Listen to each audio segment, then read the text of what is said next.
So recently we had a good run of Kona winds here in Maui. As most people know, the Konas are very unusual and they only happen a handful of times, but this year we happen to have a bunch. As perfect and beautiful as it is, it's not an easy condition to sail because the wind gets really offshore, and with that comes really gusty and going through the waves. So whenever that happens, the good side is there is usually not more than 5 guys out. Southwest winds 10 to 25 miles per hour with gusts to 45 miles per hour. Chance of rain 30%. Sunrise this morning at Ala Summit, 6:50 a.m.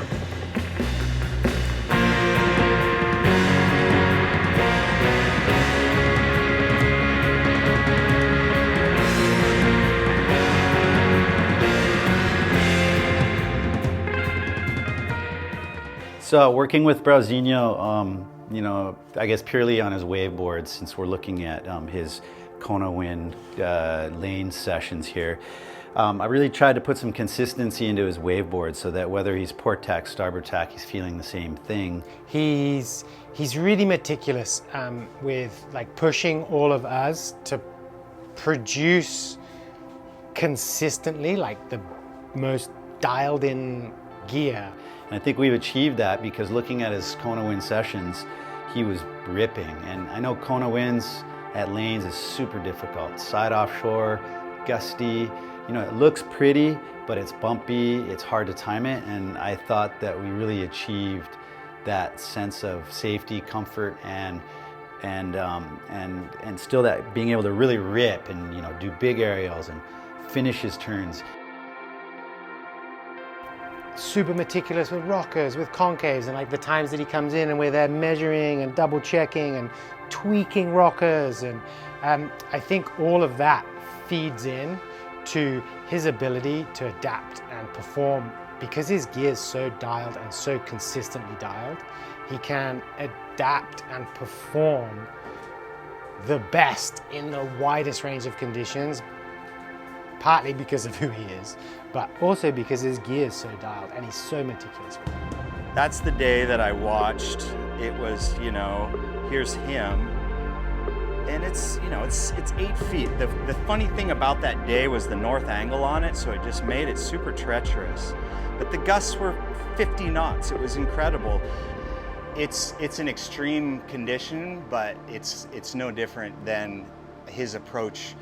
It's so holistic, his approach to how his sails work. We're like, what works at lanes works everywhere, basically, and that's what we're trying to get to with the sails. What's going on today? Well, it's very windy, unusually windy, and actually when you get to the beach there's a lot more than it was forecasted, because coming from the other side the wind funnels through the mountains, and it's one of those rare 4-2 days. We don't get to ride the 4-2 a lot at Hokipa, but today it looks like one of those. So small board, small sail, and I try to stay in one piece.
And yeah, the reason why I think it doesn't get so crowded when we're sailing the Konas is because it is tricky. The wind is a lot more offshore than the usual trades, and sometimes you have a channel, but sometimes the channel closes out, especially on the bigger, more north swell days. And yes, and sometimes you feel like you're safe and you're just not. Like the other day I was waiting for a set on the very same spot that I've been waiting for every set for the prior 2 hours, and then eventually one set just came that was much bigger than all the other waves I've seen all morning.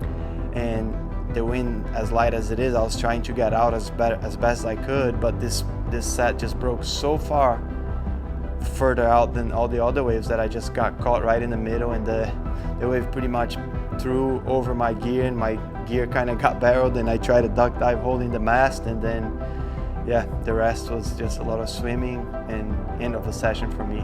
Got to sit on the beach and watch everybody else sail.